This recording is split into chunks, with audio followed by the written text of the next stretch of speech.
Welcome back to the Black and Gold Report. I'm Kevin Freeman. We're joined now by head men's soccer coach Phil Heinsohn. Coach, welcome back to the program. Thank you. You're off to a really good start. You've had a couple of games since the last time you were on the program. Let's talk about those two games. First, the St. Andrews game. You started the season in pretty good fashion, a 4-1 win over the local rival St. Andrews.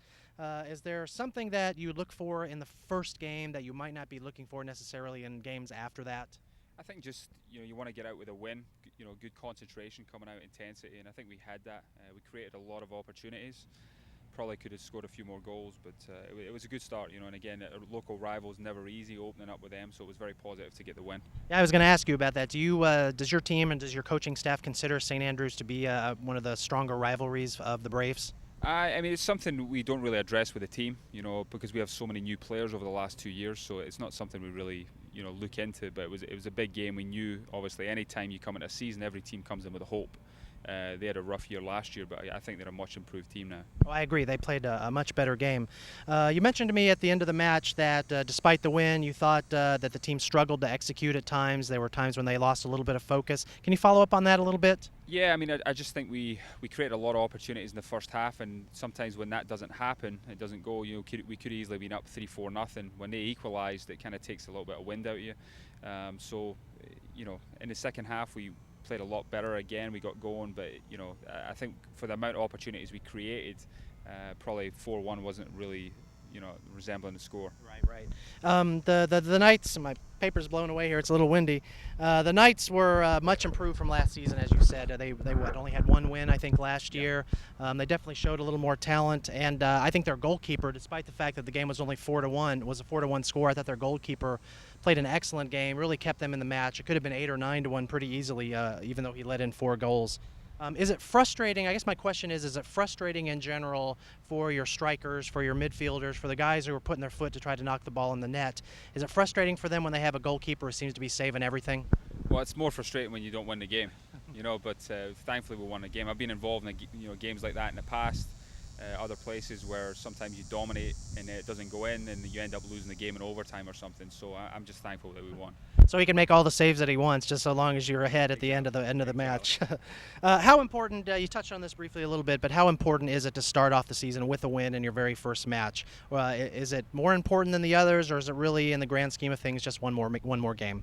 I mean, it's nice to win the game. It's nice to get off to a positive start like that. But really, I guess time will tell. Right now it's too early to say, but I'm just happy that we won the game and we're 2-0 right now. Sure, and it definitely gives the team some confidence going into future games. Well, last week you got your second game. You played a Queens team that historically has played you very tough. I think they beat us last year, if I remember correctly, right? Oh, it was a draw. Okay. They beat the year before. It was 2-0 Queens the year before. Okay. Well, they appeared to be. One thing that I noticed in watching that game is that they appeared to be utilizing the offside trap quite a bit, trying to catch your guys off sides. And sometimes it works, and it did work on several occasions. I think you got caught offside 10 times against them.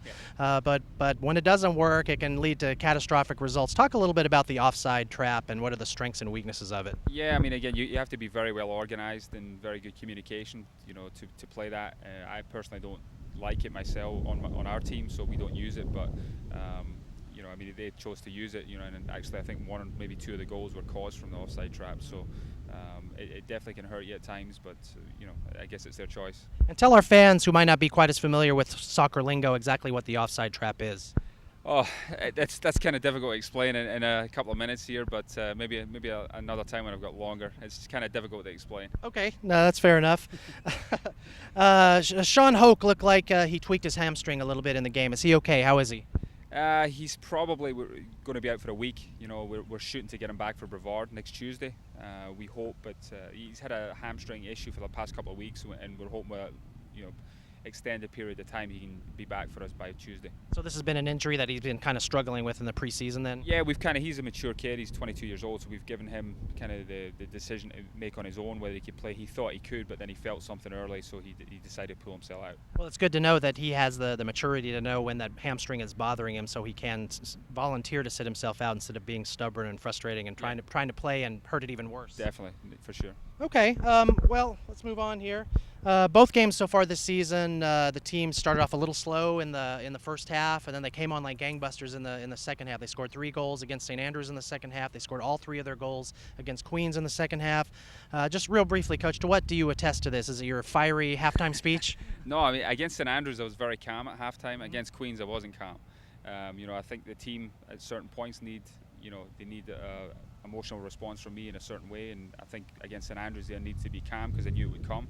But against Queens I was very disappointed in the attitude and the concentration, and it changed completely in the second half. All right, Coach, we're going to take our next break. When we come back, we'll complete our discussion with Coach Phil Heinsohn, so stay tuned.